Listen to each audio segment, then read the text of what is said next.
Thank you, Omer, and I want to thank both of the Chambers of Commerce for putting on this forum tonight.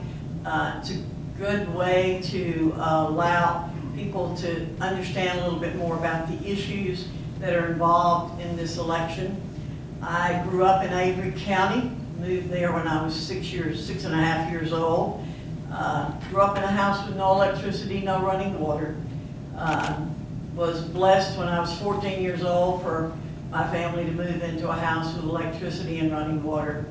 And when I talk particularly to school children, I tell that story and I say, I'm not either complaining or bragging.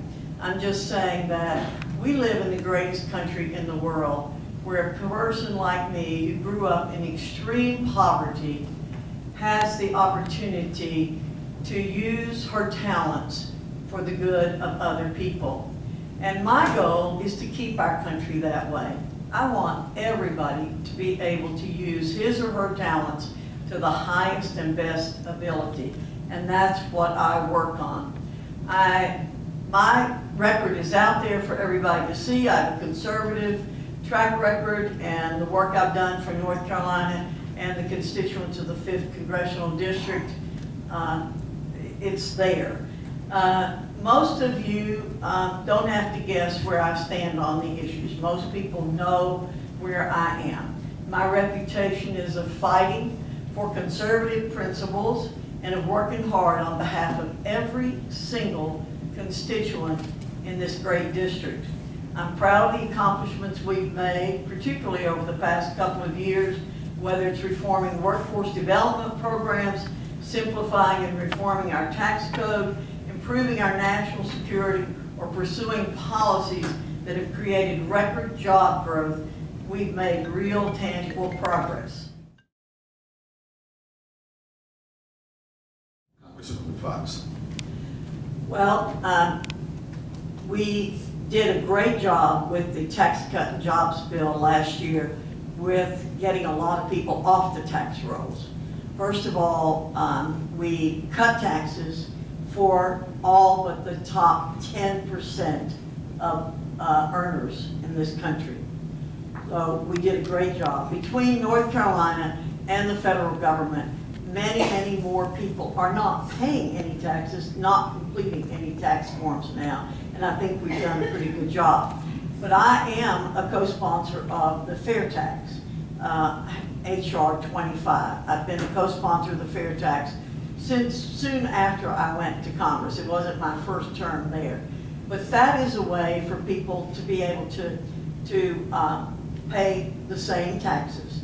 And most people now, Omer, will be able to do their taxes on a postcard based on what we did in last session of Congress. All right, we've come to the end of the question session. This is your opportunity with 2 minutes to wrap up and ask for these people's votes. We'll start with Congresswoman Foxx. Thank you very much. And I want to thank all of you who came tonight and anybody who's listening on the radio. My top priority, if I am reelected, is to continue to represent all of the people in North Carolina's 5th Congressional District. I have done that. My emphasis is on continuing to do that and put them first in everything that I do. The constituents are the most important people to me. I will continue to fight for the people of North Carolina and ensure that the federal government is responsive and accountable to every single one of them. I also believe that the principles of freedom and individual liberty are American ideals that are worth fighting for every day and that still need protecting. And I will continue to fight for those ideals. If I'm given the honor to continue to represent the people of the 5th District, I'll continue to pursue policies that encourage job creation and economic growth that make healthcare more affordable, more accessible, and more patient-centered. I'm proud to have been part of a group that has helped create the situation in our country where we have 7 million unfilled jobs. And those are not low-income jobs. Those are jobs that pay high wages. But we do not have the people in this country with the skills to fill those jobs. And that's been one of my main emphasis since I have been in the Congress of the United States. No one needs to know where I stand or whether I'll fight for common sense conservative principles. I have a clear and proven track record as someone who won't back down from fighting for constituents and those common sense solutions. I am probably the most accessible member of Congress in the Congress of the United States, and I'm very proud of it.